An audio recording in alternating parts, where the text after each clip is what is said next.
Hey guys, it's Dr. Justin Marcagiani here. Today is going to be another podcast on mold remediation. I got my pre and post mold remediation results. I'm looking forward to sharing them with y'all today. So mold can be a potential stressor that could be affecting someone's ability to heal. It's also a big rat hole of functional medicine because every symptom potentially could be mold. So do you have mold, or do you have blood sugar, or do you have hormonal issues or gut issues, right? What is it? How do you know? So off the bat, I found a little bit of mold here behind my stovetop. We were able to remediate it in a way that was natural, meaning we didn't create more harmful metabolites and increase allergenicity or toxicity in the house with some of the metabolites that may form with some of the more conventional killing methods. So we chose a more natural approach to address the underlying issue. So first off, how do you know mold is actually a problem? So do you have any active visible mold? That's number one. Again, that doesn't tell you the whole story. Number two, do we have any, let's just say, leaks in the house, visible water stains, visible drywall damage? Do you have very high humidity in the house where you can almost smell or sense you may have some mold in the house? Does humidity get up very high? So typically there's going to be an active leak and or a very high humidity throughout the year, or at certain times of the year that can cause mold growth. Those are going to be the two biggest variables outside of potentially some insulation issues that can kind of create the same kind of thing. That's going to allow mold to form. And then, of course, that can get into the household. It can get into the ventilation of the house, and that can kind of go systemic. So you have one room with an issue, and that can totally go systemic. Now, my situation, we had a issue. I think what it was the seal with the stovetop. Water from previous owners had gone back behind the baseboard and the actual the baseboard of the stovetop and the cabinet and the drywall. So it kind of got right in between that area. Overall, we checked for moisture. Moisture readings were all coming back low. That's a good sign that it's not an active leak, because if it's an active leak, or if it's been going on for a long period of time and the underlying issue hasn't been resolved, you're going to see the moisture readings coming back on the higher side. So the great thing about that is we can get a window into moisture being a problem or not if we see these moisture readings up high. Number two, we can kind of come back there and we can do some testing to quantify what's going on. So one of the big things that I did was mold plate testing to assess the levels of mold in each room. So we did one in the basement, we did one in the kitchen, we did one upstairs, and it was the kitchen area that showed the highest. Everything was at 3 or below, and the kitchen was at 15 or higher, and we want everything to be below 5. So we were good everywhere else, but we did come back with a negative reading in the kitchen on our pre-reading. And actually, Evan just popped on the Hangout. So Evan, what's going on, man? Today we're talking about mold remediation. Oh, good. I'm glad I made it. So my appointment took less time than I thought it would. So I'm glad I could join in, man. Excellent. I'm going to put you on my little headset here just so we get a better audio quality setup.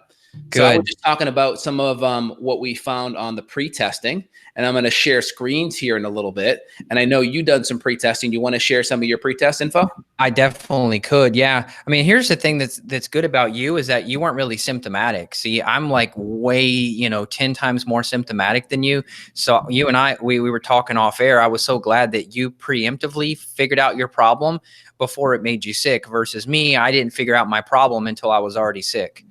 Exactly. So I didn't have a big issue, but I know mold is a stressor. It's a big stressor in your stress bucket. I know for you, you didn't have many symptoms at all for a long period of time until you got in contact with a whole bunch of mold. So it's not worth chancing it, right? So that was one of the big things, is taking that stressor out of our stress bucket. Yours came back really high in the pre-testing. Let me share my screen so some people can see what my scores were. And then today's topic again will be mold remediation. It's like part 3, I think, right? Yeah, I mean, this will be a never-ending series, so hope people enjoy it.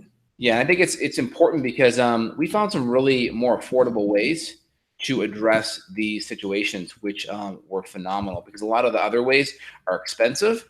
And number two, they sometimes can create more harsh metabolites that can be a stressor on the body, right? Yeah, that's the thing. These people go and, oh, yeah, we hired the mold remediation guy down the street. But the problem is the guy down the street could be using toxic chemicals. People talk about using bleach to wipe stuff down. I mean, it's just a terrible idea, and that's going to make you way sicker. Oh, 100%. Exactly. So let me just show you my screen here. This is my first test here that we did. And you can see the basement island was at 3, which was great because I actually had a little bit of baseboards that had some mold on them in the basement. But the guy that did the mold remediation said, yeah, that's probably just from them sitting out in the lumber yard. Initially, it's probably not an active mold issue. It's just kind of stained, right? And it seemed like he was right. So that was a 3. And then the master bedroom, which was good, was a 2. And then the kitchen island, you can see, was a 19. So that was really on the higher side. And some of the mold that came back, I think, was more from a water type of species. What was that species referred to for the water one? Aspergillus and penicillium. Those are the 2 main ones. There can be others like Fusarium based mycotoxins, but it's usually Aspergillus penicillium is a water damage building. Exactly. And then if you look at my post testing, right, here's the dates. You can see my kitchen island is 0. So like nothing came back. And then look at the basement, 1. And then the master came back at 1. And we've done previous podcasts. So take a look at the previous ones on mold remediation. We could go more into depth on how we addressed it. But just in general, make sure the underlying cause of the leak is fully addressed. We topically hit the mold with 20% hydrogen peroxide, which is very effective. And the formula that I used was a hydrogen peroxide plus paracetic acid. So it was like a hydrogen peroxide, apple cider vinegar kind of mix. Topically hit it. We cleaned it up first in a negative pressure environment. Topically hit it with the apple cider vinegar, hydrogen peroxide 20%, not the 3%, but the 20%. Yes. You can burn your skin, so be very careful. And then we did a fogging, a dry fog solution of the Citrus Safe formulas, which we'll put links below, that are very, very effective. The benefits of the dry fog is it can get to a 1 to 10 micron size. So that's really, really tiny. You can literally get in between your baseboards and the floor. It's that powerful. So it gets into nooks and crannies. And the cool thing is you can leave all your clothes up and all your furniture there because you want that to topically get treated. And when you spray it, it's going to kill. But then when it sits down, it's going to lay down on your clothes and on your walls and everything. And then as any potential mold particulate settles from the air and settles down on the ground, guess what? There's now a layer there that will kill any mold that falls to the ground. Yep. And I've got my reports now. I'm just trying to get these downloaded here so I can discuss this with you and we can share my screen and I'll show you my before and after. Yes, exactly. I'm just trying to download it here. I had more samples than you. I had, I want to say maybe 6 or 7 samples total. But then I also had a lot more insane difference in terms of my levels. So your levels were not too bad. Mine were pretty crazy. So that's why I wanted to show these because I was just amazed. So I was very skeptical just to kind of educate people on what I did is that we did this enzyme solution that was like $5 a square foot. Yeah. I mean, I literally spent $10,000 out of pocket on that and we got the plates back on it and the enzyme stuff did work, but the dry fog worked even better and it's so much cheaper. Oh, 100%. 100%. Let me see if I can get my camera back on me here. I see you. So I think people should see you too. Okay. Let me just see here. I'll just click over manually. No problem. So in general, yeah, you could see the dry fog is phenomenal because it's a little bit more effective. I mean, I could do my whole entire house. I got a pretty big house and I was able to do it for about a gallon. I got maybe 6,000 square foot house and change. And 1 gallon was enough to cover it. And I think that's like right around $1,000-ish for 1 gallon of formula. So most people are going to be fine within a gallon or a half a gallon. And it includes the dry fogger, which is really cool. And I paid someone to do it, but I mean, in hindsight, I could have probably done it myself. It wasn't too hard. It wasn't too bad. Yeah. It's not too hard, but I mean, at the same time, you got a kid, you don't want to be in that environment with the kid and potentially breathing it in because the fog, even though it is safe, it does deplete oxygen from the air. So I think you were better off in your case, in my case, just to hire somebody to do it because you want to make sure it's done right too. Because see, if the fog wasn't done thick enough, that would be a problem too. So, you definitely did the right thing. Okay, I've got my reports. You want me to share my screen here? Let's do it, yeah. All right, so share screen. Okay, so there's you in the middle. So what we're looking at, let me get these even here so we can kind of compare apples to apples. So on the left, you can see all these numbers. So like attic, a bonus room, which was exposed to outside air. So that's obviously going to be higher. But then like a basement storage room, look at this, basement storage, penicillium on the left here, too much to count, too numerous to count. So we had some problems. Look at the kitchen. It was a 44. Wow. That's really, really not good. So let me go down and show you the pictures. Look at how disgusting. So here's the before plates. Okay. And then here's the after. So now we got the kitchen down to a 7, but here's the thing. The 7 sounds bad because you want like 4 or below. But when you look at the kitchen, 3 of it's candida. And so we have a dog bed in the kitchen. So 3 of it's candida. So if you take 2 penicillium, 2 microsporum, really your score is a 4 because you always subtract candida from the total colony number. See? So 7 minus 3, you get your 4. So everything is really a 4. So when you go back up to the top and you look at the numbers here, the C room, I don't remember which room that was, but C room says a 6. So let's go to that one. Mm-hmm. So C room, so that one still could use a little bit of work. See, so C room, only had a 1 candida. So that puts us at a 5 and optimal is 4 or below according to the lab. But let's look at the after pictures. So much better. Now, here's the thing on this first one. You're going to look at this first one, Justin. You're going to be like, oh my God, what happened? So this is something interesting. This plate, I left it out. I didn't ship it soon enough to the lab. So what JW told me is that this is called second stage growth. So this big black thing here or green thing in the corner, this is the penicillium, which was only like a 1, but then it had babies. So that's the babies. I see. That makes sense. And then the candida isn't necessarily as bad because that's more of like a internal kind of mycotoxin than it is like an external environmental one. Is that why? Well, so the candida is basically like on dog fur. So the candida can just like come off the dog's fur into the air, and then it's in the air. But look at the difference in the pictures. I mean, they're equally disgusting in their own way, but you can tell that you've only got just a couple of species here versus here you had a whole family of just disgusting. Oh yeah, totally. And I'm just curious, what was the meat? How did they make it grow? Would they shine it under a specific light that caused it to grow? Oh, you're talking about how do they get this to turn into this? Yes. Honestly, it's just time. If you have any extra plates out or you can order them here, let me stop sharing. I'll come back to you now.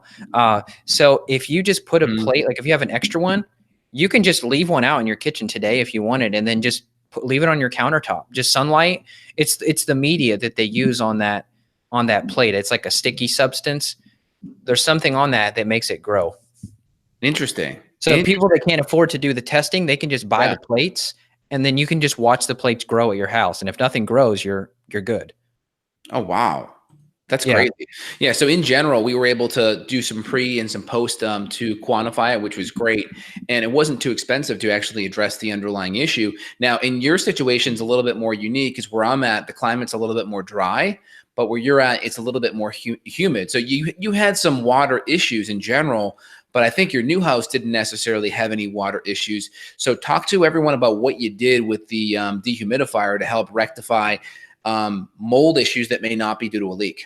Right. So if you're at 50% relative humidity or higher, you're going to get mold growth no matter what. And so in the basement, we tested it and we were at around 56% humidity, which is really high relative humidity. And so we put in a whole house dehumidifier. So basically what it is it's a ductwork, about this big around, and it hooks up to your ductwork. And they cut a hole in your ductwork, so they have a return and a supply. So basically what it does is it kind of steals air from your ductwork, pumps it through this dehumidifier, which is basically kind of like an air conditioning system, really. It's got a compressor and all that in there. It takes the moisture out of the air, and then it pumps that drier air back into your ductwork. Now, this is a whole house system versus, some people, they get like a plug-in dehumidifier, but then you got to drain the bucket of water. It's completely hands off. I mean, I would be downstairs draining a dehumidifier bucket every couple hours if I didn't have this system. So this system has a little drain pipe that runs out of it. So it's runs 24/7 or as needed. If it gets it down, the lowest it can go is to 40. So we just leave it set on the lowest, which is 40%. No mold will grow there. And then it drains itself. So, I mean, the brand is called April Air. That's the one we did. And so a local, heating and cooling company could install that if someone needed it. So the benefit of that is you don't have to constantly empty the dehumidifier with all that water, because I mean, God forbid you were forgot for a couple of days, you may have a flood down there with all this extra water coming back into Yeah. the air. Good. That's the one point. The second point is the ability to remove more air. So a portable dehumidifier is like for one room. You're never going to be able to dehumidify a whole house with a little plug-in job. Mhm, Just mhm. like you can't with one air, like you and I, we like a couple different brands of air filters. We wouldn't just put one air filter in, assume that's going to take Exactly, care of the whole house. exactly. That So totally makes sense. so that's why you need it, because here's the problem that people don't understand. If they're like, okay, well, Mhm. you and Justin talked about the dry fog. Okay, I'm going to do the dry fog. Right. But there's a disclaimer to that, which is that you can't remediate your house if you still have a moisture problem. Because if you're at 55, 60% humidity and you do the fog, yeah, you're going to kill all the existing mold and you're going to drop it down. But then it could just come right back. It could just regrow again if you're at 60%.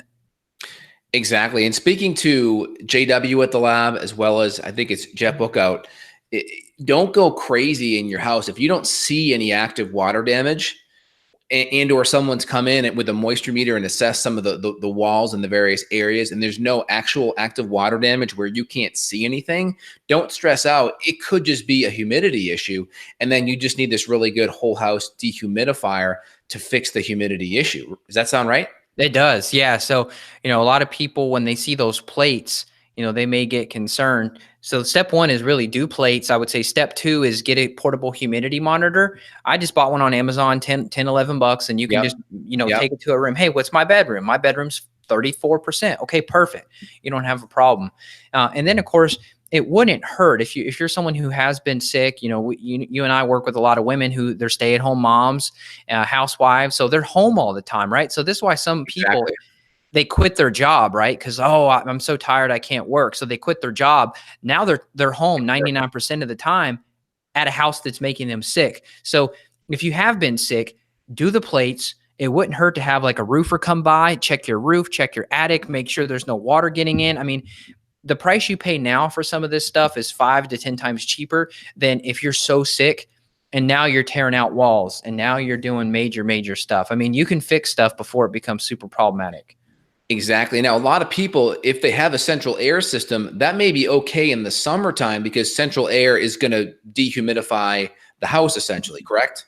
It does some, yeah, but in our climate, the central air would not be enough. We need more firepower than what that Right. could So essentially, what I was leading to was the fact that, okay, great, it's no longer the hot months. Let's say it's 50 or 60 degrees out, or even 70 degrees out. That may not be hot enough to have the central air on, but you still have a high level of humidity. So I think where the dehumidifier comes in is when, okay, it's not really hot enough to have the AC on. That's where the dehumidifier matters, because you're not really changing the temperature at all, which the AC will change the temperature and remove humidity at the same time, but you're just focusing on the reduction in humidity. Is that correct? That's right. Yeah. So even in the winter here, we're running the heat. So theoretically, the heat would dry out the moisture. We were still at 56% humidity. So that tells Wow. you in the summer, I mean, it could have been 70, 80. I mean, who knows? I mean, if you look at like average humidity in Kentucky, I mean, outside in the summertime, it's 80, 85% humidity. There's no way you can live here and not have a moisture problem unless you dehumidify. That's my opinion.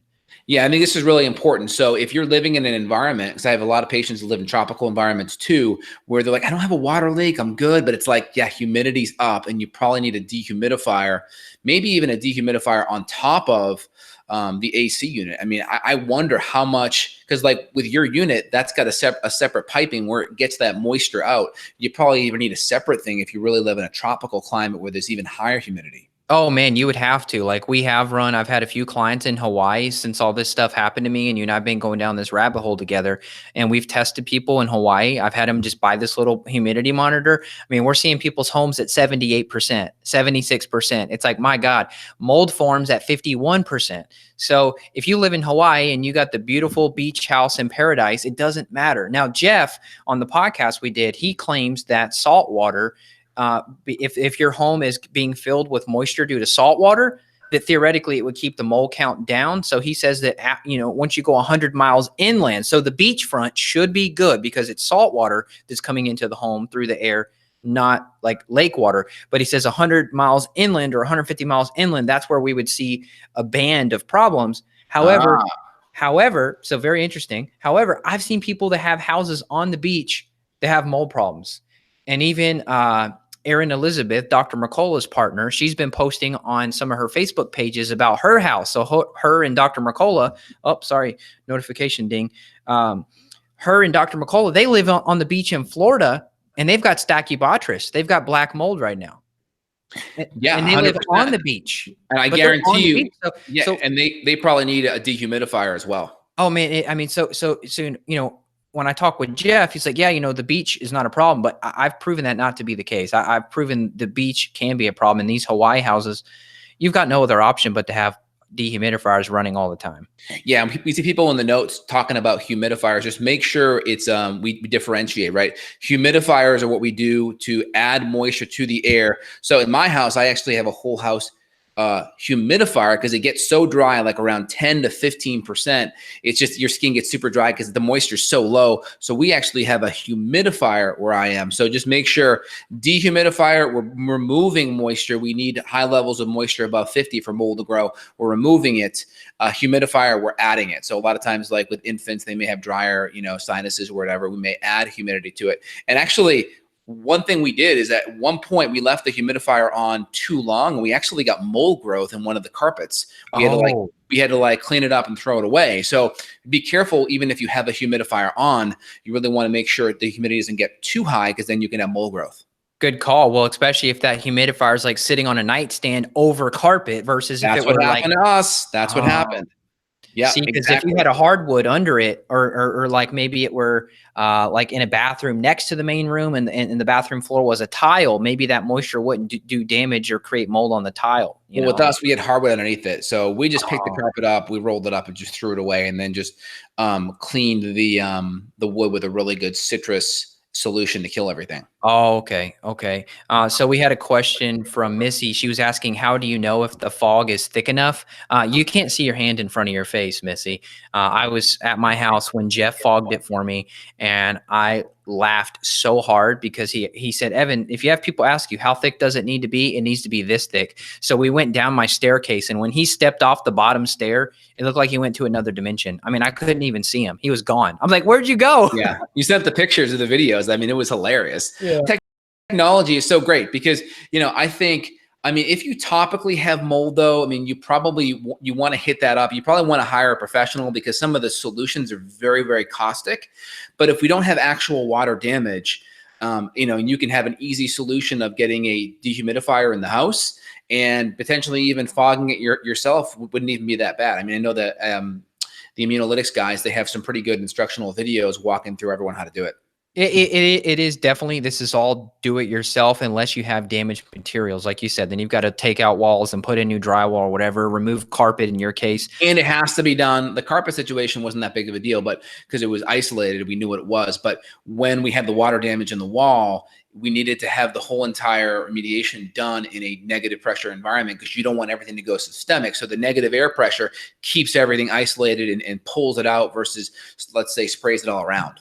Yeah, good call. So yes, you could do this stuff yourself. You could hire it all out. I think it really just depends on your budget, and it depends on your illness, right? I was so symptomatic. I did not want a chance doing something wrong. I needed my environment. This is my work environment. This is my home environment. I couldn't take any chances because I wouldn't be on this podcast, if I were too sick. So I needed, my health was like number one. So for me, I just hired him. I just like, hey, you got to do it for me. I couldn't take any risks. Oh yeah. And because we have a lot of home offices, it worked out as a nice business expense, which, we're here all the time. So that's good. We're able to utilize that.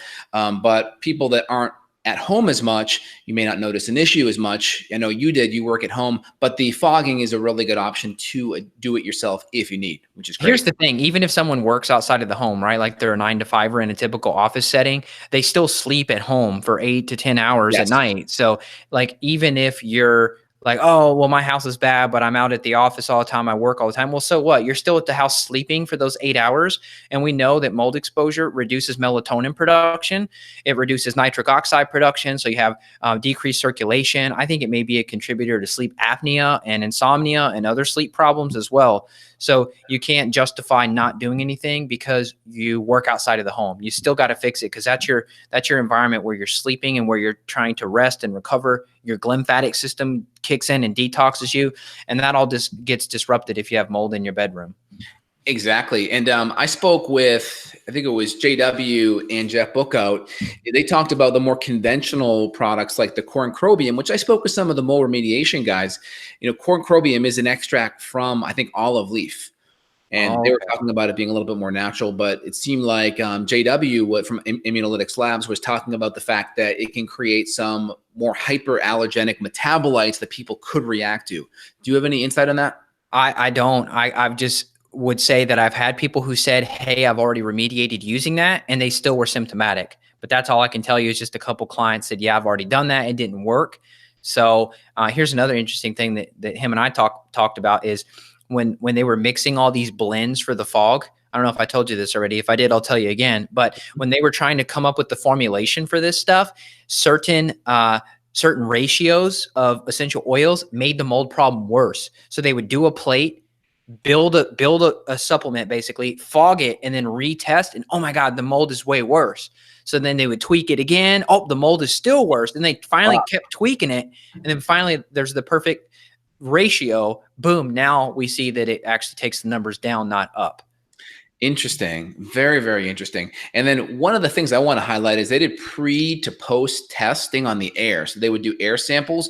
Mine actually went up higher after the remediation, which is interesting. But the gentleman that did the remediation said my levels were so low pre and post anyway, it wasn't even an issue. But the plate testing showed high in the kitchen and then a significant drop, like I showed you on the testing from, I think, what did I say? 16 to 0 or 19 to 0. So the nice thing about the plate testing, I do feel like they were, they really showed the difference pre and post where the air didn't quite give that range. Even though it went up, it wasn't that big of a deal. And I think from what I understand, because you're sucking air. So I think you could pull more of a general sample. So you could grab one particle or two particles that could increase it, where the plates are just kind of there in a natural environment and they aren't, air's not being pushed upon it more artificially, if you will. Yeah, I like the idea of having both, the air and the plates. It's kind of like in functional medicine. We're not going to make a whole workup on somebody just based on a stool test, because we could look at a stool test and we could see, hey, they didn't test for candida. So then this person thinks, well, I don't have any candida. But then we get their urinary organic acid test back and we're like, whoa, you have a big candida overgrowth. So it's good to have multiple testing methodologies, and the plates, you can't beat them. They're good bang for your buck. And in my situation, you could see the mold. Here's the plate. It was high. We addressed it. We treated it, came back, and then it was 100% gone. So it did follow through clinically what we observed. Yeah, and people talk about like the EMA test and the EMMA, and all these other tests. I just haven't needed them. I haven't needed them. If the plates, so I kind of take two things into consideration. One is, how do I feel in the environment? If I feel bad, if I feel dizzy, if I feel sick, if I don't sleep well, my symptoms are there. So now did the plates correlate? And if they did, okay, good. And then I fix the plates and then I feel better, right? So I think you could go on and do more of like the Dr. Shoemaker protocols, the EMI, the EMMA. There's a lot of other tests out there that are more expensive. But for me, I just haven't needed to go there. Yeah, and the cool thing about the plate is they actually send you the picture so you can see how the plate actually looks. So it's not some ethereal, I'm guessing. You can actually see it, which is kind of cool. I thought it was just like a sample photo. When I first got the report back, I was like, there's no way this is real. I had to call them. I'm like, is this seriously my picture of my plate? They're like, yep. I'm like, oh. So it's a very good convincer for people that are skeptics. We have a lot of women that they feel sick, but the husband's not sick. So then the husband thinks you're crazy. Oh, it's not mold. This couldn't do that to you. And then when they see the picture, they're like, oh, I'm sorry, wife, you are correct. This is a problem. Let's fix it. So it's a good convincer at the least. And I have some patients that are literally spending $100,000 to remediate their house. So I'm so fortunate that we found some methods that are so much more cost effective. Now, if it's tons of visible water damage, for sure, it may cost a little bit more, but we should definitely be able to get it way beneath that. And then even for people that are just, on the borderline, right? If we just fix the humidity aspect and we fog the house, that should be a good solution in general. Yeah. Now let's talk about this real quick. So if you live in an apartment or a condo or a townhouse or something, then you are at more increased risk of having problems, right? Because let's say you're on a second floor apartment, you've got people above you that maybe their dishwasher overflowed or their toilet leaked or they left their sink on or they let their shower water leak out onto their floor. And then your ceiling is their floor, right? So in that cavity between their floor and your ceiling, there could be water and creating mold above you. And there could be people with a problem below you. With a hotel, it could be a central system where you share all the same air and heating ductwork. So the hotel room 3 doors down could have flooded and that moldy air gets pumped through the whole hotel. So then everybody's sick versus if you had an individual unit in your hotel. So you are at a bigger risk. And when I was in a hotel temporarily, it took me 3 tries to find a hotel room that I could actually sleep soundly. And my wife reported the same thing. So we saw water spots on the ceiling in the hotel. So we asked to move to room 2. And then we went to room 2. I still slept terrible. And then finally we got to room 3. And then I started sleeping and my wife did too. And even our daughter, she was waking up in the middle of the night complaining of a stomach ache. And then she started sleeping through. So it is a trickier situation when it's not like a single family unit. You may have to try a little harder. But would the fog still work in an apartment, condo, townhome? Yes. But I mean, there may be some extra work where you got to get the landlord or somebody else involved because the guy next door could be messing up your air. Exactly. So at least in that situation, if it's a hotel room or if it's an apartment and it's smaller, you could probably at least get a personal dehumidifier and you could at least get a personal air filter and you could probably just fog it at least. It wouldn't address the HVAC situation, but it's better than nothing. Yeah, I mean, before I went and signed a lease on the place, I would probably see how I feel. Most people aren't as sensitive as me, so they wouldn't know, hey, I feel bad in this environment. Most people wouldn't pick up on that, but you could always take a plate with you. Always take a plate with you. That's and then what you I did. get some really high grade filters too, because the air's moving, but it's got to go through a filter typically to get out or get in. So you could always just upgrade in some really good quality air filters and get them changed frequently to make sure they're good. Yeah, that'd be a good Band-Aid to keep you afloat. But if I were going to go buy a place or sign a lease on a place, I was kind of in the middle of houses or apartments or whatever, you could buy some plates. You get them either from Immunolytics directly, or I carry them on my site as well. So it's 5 plates at the time of this recording, right now it's $158. That's the lab's price for 5 plates, including your report and a free consult with the laboratory. And if I were going to go buy a place, I would have some plates with me and I would tell the seller or the realtor I was working with, hey, I've got a sensitivity. I need to make sure this is a clean environment for me. I'm going to put these plates out for 1 hour. So we need to make sure we reserve this house showing for an hour.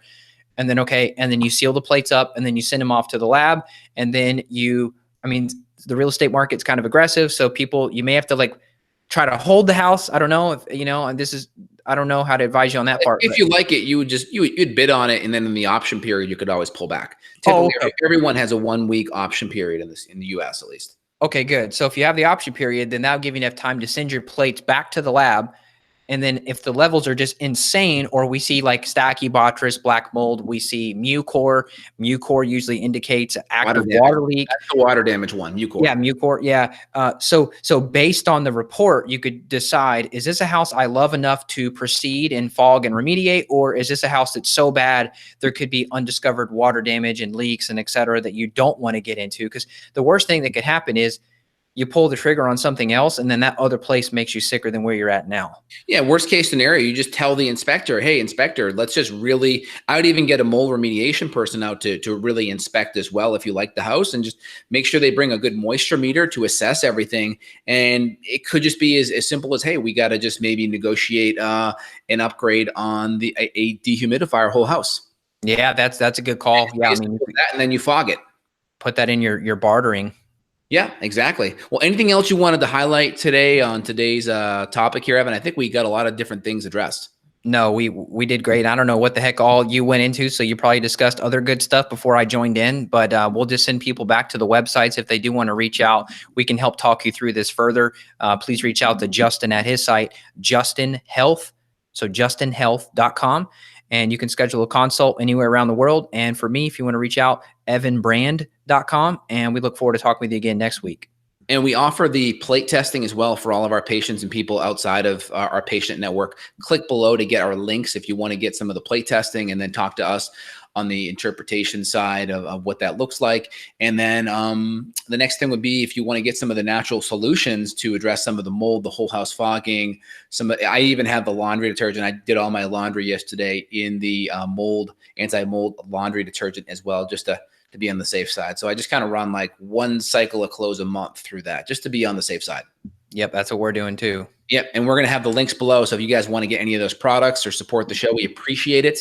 We want to give you guys as many tools as possible so you guys can live an optimal life and have optimal energy and focus and be pain-free.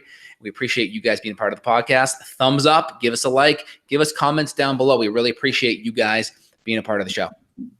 Take care. See you later. Take care, everyone. Bye.